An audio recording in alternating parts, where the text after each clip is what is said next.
সম্মানিত 2025 সালের জামিয়া সালাফিয়া টাঙ্গিপাড়া পবা রাজশাহীর সালাফি কনফারেন্সে উপস্থিত দিনী মুসলিম ভাই বোন, প্রশংসা আল্লাহর জন্য, শান্তি অবতীর্ণ হোক আল্লাহর রাসূলের উপর সাল্লাল্লাহু আলাইহি ওয়াসাল্লাম। সালাফি কনফারেন্সের সূচনায় প্রারম্ভে আল্লাহ তাআলার শুকরিয়া আদায় করি। আলহামদুলিল্লাহ। আল্লাহ তাআলা বলেন, ফাদকুরুনি আযকুরকুম।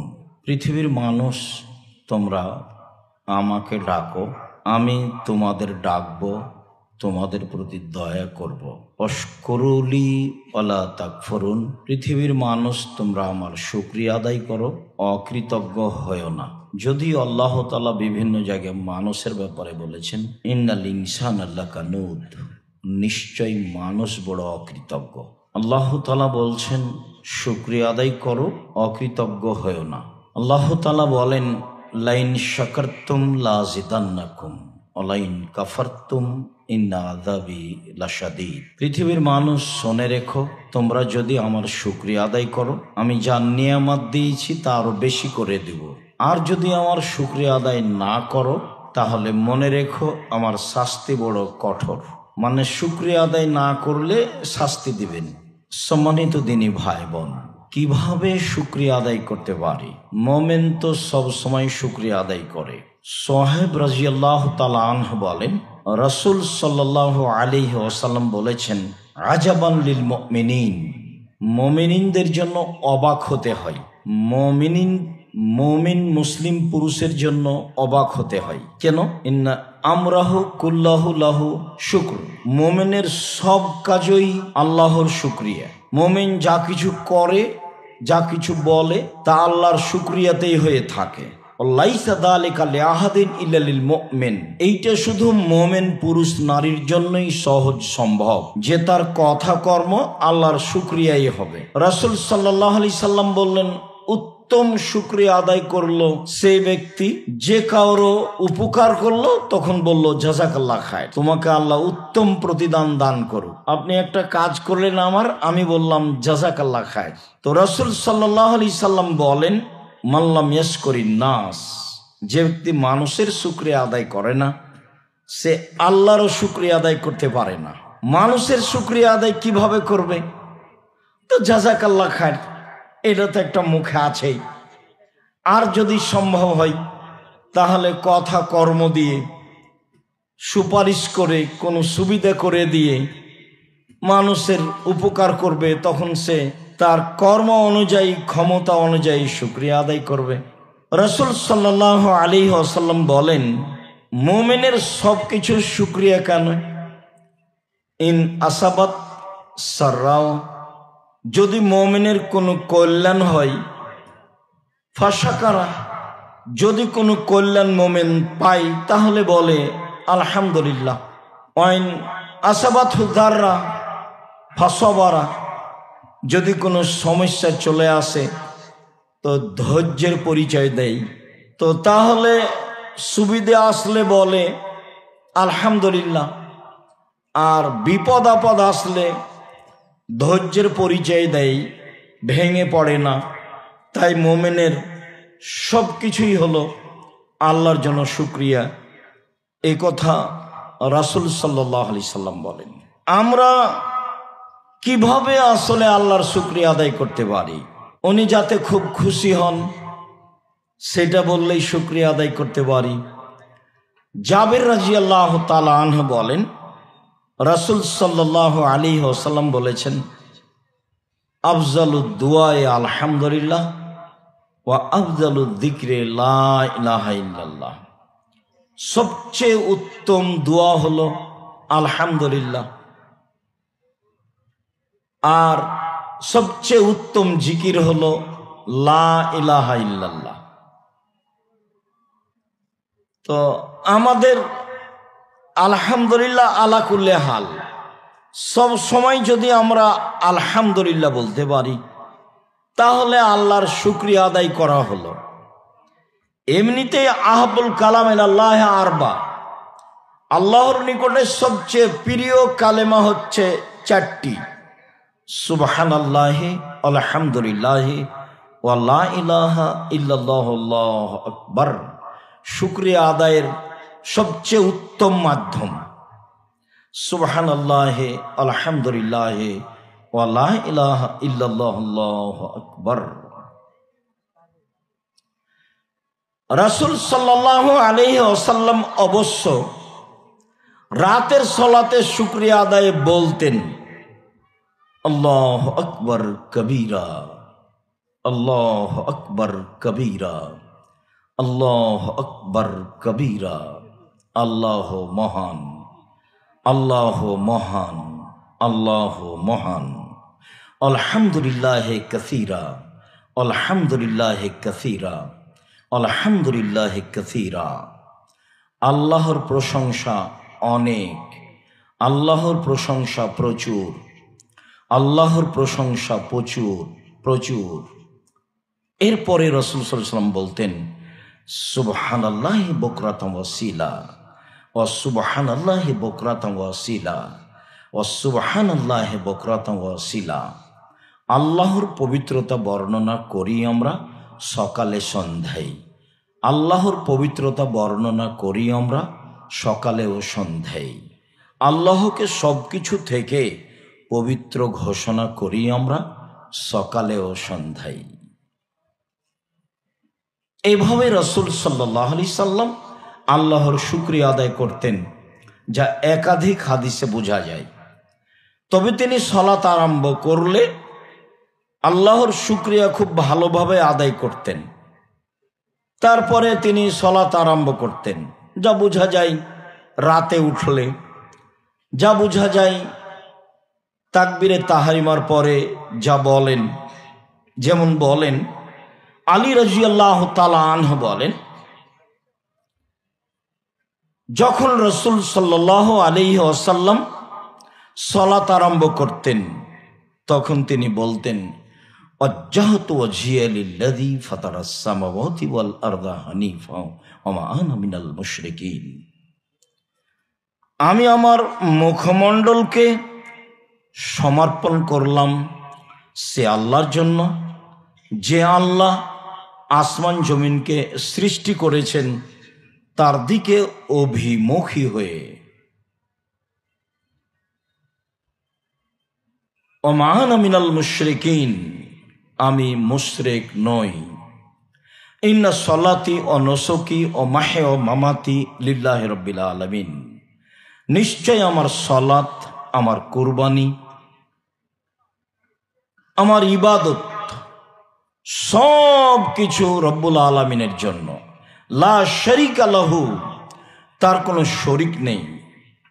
অবিযালিকা উমিরতু, এটা আমাকে আদেশ করা হয়েছে, এটা আমাকে বলতে হবে। ওয়ানা মিনাল মুসলিম, ওয়ানা মিনাল মুসলিমিন, আমি একজন মুসলিম। আল্লাহুম্মা আনতাল মালিকু লা ইলাহা ইল্লা আনতা, হে আল্লাহ তুমি মালিক, তুমি ছাড়া কোনো মাবুদ নেই। আনতা রব্বি, তুমি আমার প্রতিপালক। ওয়ানা আবদুকা, আমি তোমার দাস। যালামতু নাফসি, আমি অন্যায় করেছি। ওয়া তারাফতু বিযামবি, আমি আমার পাপের স্বীকৃতি দিচ্ছি। ফাগফিরলি যুনুবি জামিয়া, তুমি আমার সব পাপ ক্ষমা করে দাও। ইন্নাহু লা ইয়াগফিরু যুনুবা ইল্লা আনতা, তুমি ছাড়া তো কেউ পাপ ক্ষমা করতে পারে না। ওয়াহদিনি লে আহসানিল আখলাক, ভালো চরিত্রের পথ দেখাও। লা ইয়াহদি লে আহসানাহা ইল্লা আনতা, ভালো চরিত্রের পথ তুমি ছাড়া কেউ দেখাতে পারে না। লাব্বাইকা ওয়া সাদাইকা, আমি তোমার দরবারে উপস্থিত, কল্যাণের জন্য উপস্থিত। আল খায়রু কুল্লুহু ফি ইয়াদাইকা, সব কল্যাণ তোমার হাতেই রয়েছে। অশাররু লাইসা ইলাইকা, অকল্যাণ তোমার পক্ষ থেকে হয় না। আনা বিকা ওয়া ইলাইকা, সব কিছু করে থাকি তোমার সাহায্যে, শত্রুর মোকাবেলা করি তোমার সাহায্যে, আমি তোমার দিকেই অভিমুখী। তাবারাকতা ওয়া তাআলাইতা, তুমি সর্বোচ্চ সর্বোচ্চ মর্যাদার অধিকারী। আস্তাগফিরুকা ওয়া আতুবু ইলাইকা, তোমার কাছে ক্ষমা চাচ্ছি, তোমার নিকটে ফিরে যেতে চাচ্ছি। এভাবে রাসূল সাল্লাল্লাহু আলাইহি সাল্লাম আল্লাহ তাআলার শুকরিয়া আদায় করতেন। সম্মানিত দিনী ভাই বোন, আল্লাহ তাআলার শুকরিয়া আদায় করি আলহামদুলিল্লাহ। সুবহানাল্লাহি ওয়া বিহামদিহি সুবহানাল্লাহিল আযীম। সুবহানাল্লাহি ওয়া আলহামদুলিল্লাহি ওয়া লা ইলাহা ইল্লাল্লাহু আল্লাহু আকবার।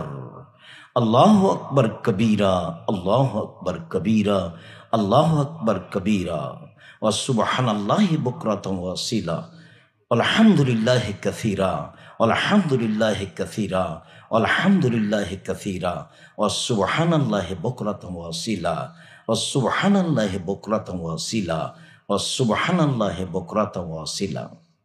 আরো বলি যে আকাশ সেভাবে আল্লাহ তাআলা আমাদের অনুকূলে করবেন, কয়েকদিন আগে আসলে এটা আমরা ভাবতে পারিনি। আলহামদুলিল্লাহ, ওহু আলা কুল্লি শাইইন কাদির, তিনি সব কিছু করতে পারেন। ফাআলুল লিমা ইউরিদ, যা ইচ্ছা তাই করেন। তার নাম আজিজ, পরাক্রমশালী, তিনি কাউকে পরোয়া করেন না। সম্মানিত দিনী ভাই বোন, তারপরের কথা বলি। তারপরে আল্লাহর কাছে একটু চাই। আবু হুরায়রা রাদিয়াল্লাহু তাআলা আনহু বলেন, রাসূল সাল্লাল্লাহু আলাইহি ওয়াসাল্লাম বলেছেন, লাইসা শাইউন আকরামা ইনদাল্লাহি মিনাদ দুআয়ে, চাওয়া কাজটি আল্লাহর কাছে যত প্রিয়, পৃথিবীর কোনো কাজ আল্লাহর কাছে তত প্রিয় নয়, এটাই সবচেয়ে প্রিয়। আবু হুরায়রা রাদিয়াল্লাহু তাআলা আনহু বলেন, রাসূল সাল্লাল্লাহু আলাইহি ওয়াসাল্লাম বলেছেন, মাল্লাম ইয়াসআলিল্লাহ গাযিবা আলাইহি, আল্লাহ মাল্লাম ইয়াদউল্লাহ গাযিবা আলাইহি, যে ব্যক্তি আল্লাহর কাছে চায় না, আল্লাহ তার উপরে অসন্তুষ্ট হন। আবু হুরায়রা রাদিয়াল্লাহু তাআলা আনহু বলেন, রাসূল সাল্লাল্লাহু আলাইহি ওয়াসাল্লাম বলেছেন, মাল্লাম ইয়াসআলিল্লাহ ইয়াগযাব আলাইহি, যে ব্যক্তি আল্লাহকে তার প্রয়োজনের কথা বলে না, আল্লাহ তার উপরে অসন্তুষ্ট হন। আল্লাহর কাছেই চাওয়া ভালো। আমরা আমাদের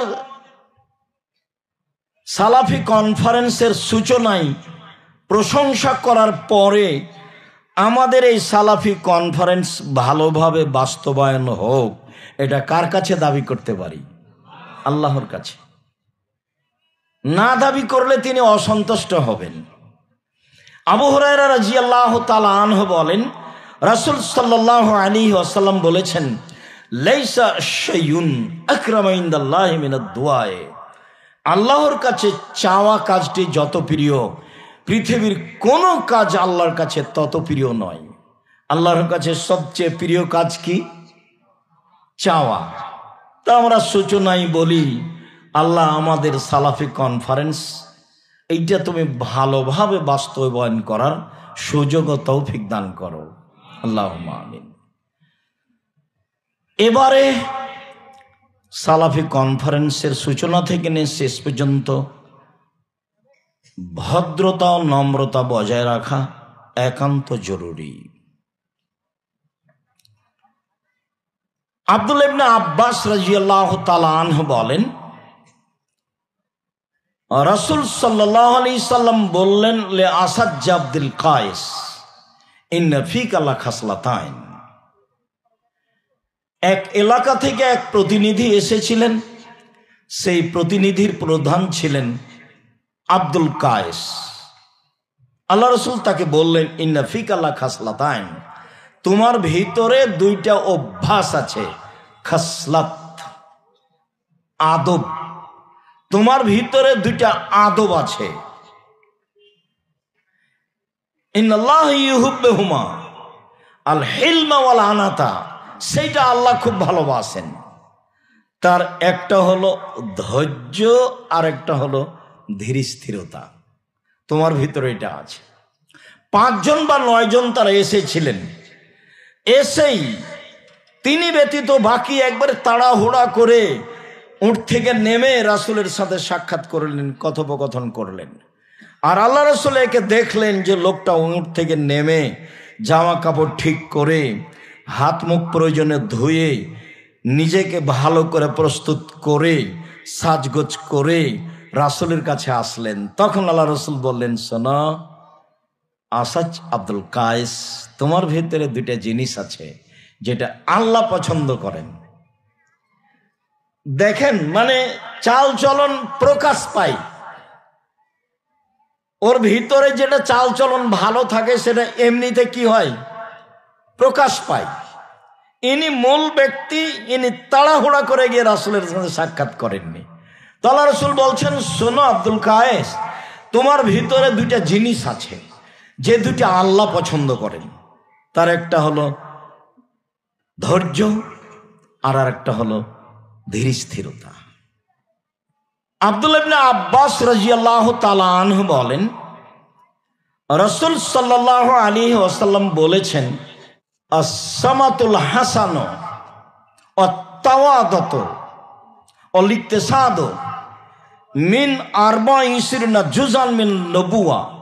ভালো চাল চলন, ধীর স্থিরতা, মধ্যম পন্থায় চলা, কথা বলা, খাওয়া, জীবিকা নির্বাহ, কাপড় চোপড়, পোশাক আশাক সব কিছু মধ্যম পন্থায় অবলম্বন করা নবুয়তের 24 ভাগের 1 ভাগ। নবী হওয়ার যতগুলি গুণ লাগে তার 24 ভাগের 1 ভাগ তার মধ্যে আছে, যার মধ্যে 1 ভালো চাল চলন, 2 ধীর স্থিরতা, 3 মধ্যম পন্থা। এই 3টা যার ভিতরে আছে, রাসূল সাল্লাল্লাহু আলাইহি সাল্লাম বললেন তার ভিতরে নবী হওয়ার যে 24টা গুণ রয়েছে, এটা হলো 24 ভাগের 1 ভাগ। আব্দুল্লাহ ইবনে সারজিস রাদিয়াল্লাহু তাআলা আনহু বলেন, রাসূল সাল্লাল্লাহু আলাইহি সাল্লাম বলেছেন, আন্নাল হাদিয়া সালেহা ওয়াস সামতা সালেহা ওয়াল ইকতিসাদা মিন 25 জুজান মিনান নবুয়া। ভালো আদর্শ, ভালো চাল চলন, মধ্যম পন্থা নবীর 25 ভাগের 1 ভাগ, নবুয়তের 25 ভাগের 1 ভাগ। নবী হলে যেসব গুণাবলী লাগে, এই 3টা যার ভিতরে আছে, তার ভিতরে সেই গুণের 1 ভাগ রয়েছে। সেটা কি? আল হাদিয়াস সালেহ আল হাদিউস সালেহ, ভালো আদর্শ, অসামতুস সালেহ ভালো চাল চলন, ওয়াল ইকতিসাদ মধ্যম পন্থা। চলেন এবার শেষে যাই। সালমান রাদিয়াল্লাহু তাআলা আনহু বলেন, রাসূল সাল্লাল্লাহু আলাইহি ওয়াসাল্লাম বলেছেন, লা ইয়ারদুল কাযা, লিখিত ভাগ্য পরিবর্তন হয় না, লিখিত ভাগ্য পরিবর্তন হয় না ইল্লা বিদুআয়ে, তবে আল্লাহকে ডাকলে আল্লাহ নতুন ভাবে কেটে পরিবর্তন করে দেন। উনি সব কিছু করতে পারেন। সম্মানিত দিনী ভাই বোন, আল্লাহ সব কিছু করতে পারেন মর্মে আজকের আলোচনার সূচনায় প্রথমে হলো আমরা আল্লাহর শুকরিয়া আদায় করি, আলহামদুলিল্লাহ। তারপরে আমরা সালাফি কনফারেন্সের শুরু থেকে নিয়ে শেষ পর্যন্ত ভালো চাল চলনে, ভালো আদর্শে, মধ্যম পন্থা অবলম্বন করে অবশ্যই সময় কাটাবো ইনশাআল্লাহ। তারপরে হলো এই আসার যাওয়া যেন সমান না হয়, বা ভুলটাই যেন বেশি না হয়। আসা যাওয়া যেন আল্লাহর কাছে তাকওয়া, রুজি, পরহেজগারিতা, টাকা পয়সা, অর্থ সম্পদ, ঈমান সব কিছু আল্লাহর কাছে চেয়ে নিতে পারি। একটা দিনী বৈঠকে এসেছি। সম্মানিত দিনী ভাই বোন, সালাফি কনফারেন্সের সূচনার আলোচনায় শেষ করতে গিয়ে প্রথমে বলি, যারা আপনারা এসেছেন, আসছেন, আসবেন, তাদের জন্য আন্তরিকভাবে আমি শুকরিয়া আদায় করি, জাযাকুমুল্লাহ খায়ের। যারা প্রশাসনে রয়েছে তাদের জন্য শুকরিয়া আদায় করি, জাযাকুমুল্লাহ খায়ের। যারা আমাদের ছেলেরা বিভিন্ন কাজে সহযোগিতায় রয়েছে তাদের জন্য আন্তরিকভাবে দোয়া করি, জাযাকুমুল্লাহ খায়ের। তারপরে আপনাদের সাথে আরো জরুরি কথা বলি। জরুরি প্রয়োজন ছাড়া গেটের ওই দিকে যাবেন না, এটা আমার আপনার কাছে জোরালো দাবি। ভদ্র আচরণের এটা একটা বড় দিক। অবশ্যই আপনি মনে রাখবেন, সালাফি কনফারেন্সে এসেছেন, তা বুঝেন কি? নবী সাহাবী তাবেঈদের নিয়ম নীতিতে যে কনফারেন্স হয়, তা আপনি আসলেন, বাজারে ঘুরলেন, কি কি কিনলেন, তো এটা কি সালাফি কনফারেন্স হলো? তাহলে তো এমনি সম্মেলন, কেসা কাহিনী, কে কার বিরুদ্ধে বলল, একজন আর একজনকে যা ইচ্ছা করলো সেটা বলে দিল, সেটা কি হলো? আবার এবছরের বিষয়বস্তু ভালোভাবেই জানি। আমাদের আলোচকগণ গুরুত্বপূর্ণ আমাদের সামনে এ বিষয়ের আলোচনা পেশ করবেন। অবশ্যই জোরালোভাবে আন্তরিক অনুরোধ যে আপনি জরুরি প্রয়োজন ছাড়া গেটের ওই দিকে যাবেন না। আমাদের যা অবগতিতে আছে তাতে ভিতরে খাওয়ার ব্যবস্থা আছে, যেটা মানুষ না হলে চলে না।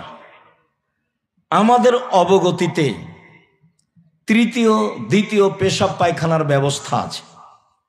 তাতে মসজিদে সব তলাতে 12 থেকে 14টা টয়লেট আছে, 4 তলার সব স্তরেই আছে। পিছনের আবাসিক বিল্ডিংয়ে সব স্তরই 12টা 14টা করে 4 তলা পর্যন্ত সব স্তরে টয়লেট রয়েছে। একাডেমিক ভবনে 3 স্তরে টয়লেট রয়েছে। সামনে টিন সেট রুমের পাশে 4-5টা টয়লেট রয়েছে। মানুষের প্রথমে লাগে খাওয়া, সেটা আল্লাহ আপনাদের ব্যবস্থা করে রেখেছেন, সময় আল্লাহ আপনাদের দিয়ে দিবেন ইনশাআল্লাহ। দ্বিতীয় হলো মানুষের পেশাব পায়খানার প্রয়োজন, তারও ব্যবস্থা আছে আলহামদুলিল্লাহ। তৃতীয় হলো ক্লান্তি আসলে কিছুক্ষণ অপেক্ষা করতে হবে। বিশাল মসজিদ আছে, মাঠ আছে, সব কিছুই আছে, ছেলেদের ঘর আছে। কাজেই কি বলি, আলহামদুলিল্লাহ। সম্মানিত দিনী ভাই বোন, আল্লাহ তাআলার শুকরিয়া আদায় করি, আলহামদুলিল্লাহ। মানুষকে আল্লাহ নেয়ামত দেন, সেটা মানুষ বুঝতে পারে। আল্লাহ আমাদেরকে নেয়ামত দিয়েছেন তা অনেক, তাই সময়ে সময়ে সিজদা শুকরিয়া আদায় করে বলি, আমাদের ভুল ত্রুটির কারণে নেয়ামতের পরিবর্তন হয় না যেন। আল্লাহুম্মা ইন্নী আউযুবিকা মিন যাওয়ালি নি'মাতিকা, হে আল্লাহ তোমার কাছে আশ্রয় চাচ্ছি তোমার নেয়ামত সরে যাওয়া হতে। তোমার নেয়ামত সরে যাওয়া চাইনি, তাৎক্ষণিক কোনো বিপদ চলে আসুক এটা চাইনি। আল্লাহুম্মা ইন্নী আউযুবিকা মিন জাহাদিল বালায়ে ওয়া দারাকিস সাকায়ে ওয়া সুইল কাযায়ে ওয়া সামাতাতিল আদা। মন্দ কোনো সিদ্ধান্ত তোমার পক্ষ থেকে হবে এটা চাইনি। এমন কিছু ঘটবে যাতে শত্রু হাসবে, এটা তোমার দরবারে চাইনি। আন্তরিকভাবে তোমার শুকরিয়া আদায় করি, আলহামদুলিল্লাহ। সম্মানিত দিনী ভাই বোন, আল্লাহর অনেক নেয়ামত, সময়ের গতিতে সে নেয়ামত ভোগ করবেন, আর নেয়ামতের উত্তরে বলবেন তাসবিহ তাহলিল জিকির আজকার। আর আলোচকদের বক্তব্য খুব মনোযোগ সহকারে শুনবেন। আমার আন্তরিকভাবে জোরালো দাবি থাকছে, খুব ভালোভাবে মনে রাখবেন, জামিয়া সালাফে কোনো কোম্পানি দিয়ে চলে না, সাধারণ মানুষের সহযোগিতা দিয়ে চলে। সেটা আমি আপনি, কোনো বিত্তশালী দিয়েও চলে না। কাজেই টাকাটা খেয়ে শেষ করে দিবেন, আজে বাজে কাজ করে শেষ করে দিবেন, এইটা যেন না হয়। আপনার টাকাটা যেন কাজে লাগে, সেই মর্মে আপনি কাজ করবেন। আল ইয়াদুল উলিয়া খায়রুম মিন ইয়াদিস সুফলা। আল্লাহ রাসূল বলেন, দেওয়া হাত ভালো নেওয়া হাতের চেয়ে, দেওয়া হাত ভালো নেওয়া হাতের চেয়ে। দেওয়া হাত ভালো নেওয়া হাতের চেয়ে। রাসূল সাল্লাল্লাহু আলাইহি সাল্লামের কথা মূল্যায়ন করো তো আল্লাহকে সন্তুষ্ট করার আশায়, পরকালের সফলতার উদ্দেশ্যে সালাফি কনফারেন্সে এসেছি। এ দিয়ে আল্লাহকে শুকরিয়া আদায় করতে চাই। আল্লাহ, মানুষ হিসেবে কোনো ভুল ত্রুটি থাকলে তুমি মাফ করো। সালাফি কনফারেন্সকে ভালোভাবে কবুল করো এবং শেষ পর্যন্ত এটা ভালোভাবে বাস্তবায়ন করার তৌফিক দান করো। আমরা যেন ভদ্রতা বজায় রেখে পুরুষ নারী সবাই বড় বড় আলোচকদের কথা শুনতে পারি এবং সে অনুযায়ী আমল করতে পারি, এই তৌফিক তুমি দান করো। সম্মানিত দিনী ভাই বোন, আল্লাহর নেয়ামত এখানে অনেক আছে, সেগুলি হালকা করে আপনার দরবারে পেশ করে আজকের সূচনার আলোচনা এখানেই শেষ করছি। অবশ্যই আপনার সময় যেন অপচয় নষ্ট না হয়, অবশ্যই আপনার পয়সা 10 টাকা হোক সেটা যেন বিফলে নষ্ট না হয়, যা আমি চাইনি। আমি আপনাদের আন্তরিকভাবে শুকরিয়া আদায় করে আল্লাহ তাআলাকে বলি, আল্লাহ তুমি সর্বশক্তিমান, তুমি সব কিছু করতে পারো, তুমি আমাদের দেখছো, তুমি আমাদের অন্তর্যামী, তুমি আমাদের কবুল করো। তুমি জামিয়া সালাফিয়াকে কবুল করো, তুমি জামিয়া সালাফের সালাফি কনফারেন্সকে কবুল করো, আলোচকদের কবুল করো, যারা আমরা এসেছি তাদের কবুল করো, যারা সহযোগিতা রয়েছে প্রশাসন থেকে সার্বিকভাবে তুমি তাদের কবুল করো। আল্লাহুম্মা আমিন। তোমার দরবারে এই জোরালো দাবি দেওয়া দোয়া রেখে আজকের সূচনার আলোচনা এখানেই শেষ করলাম। সুবহানাকা আল্লাহুম্মা ওয়া বিহামদিকা আশহাদু আল্লা ইলাহা ইল্লা আনতা আস্তাগফিরুকা ওয়া আতুবু ইলাইক।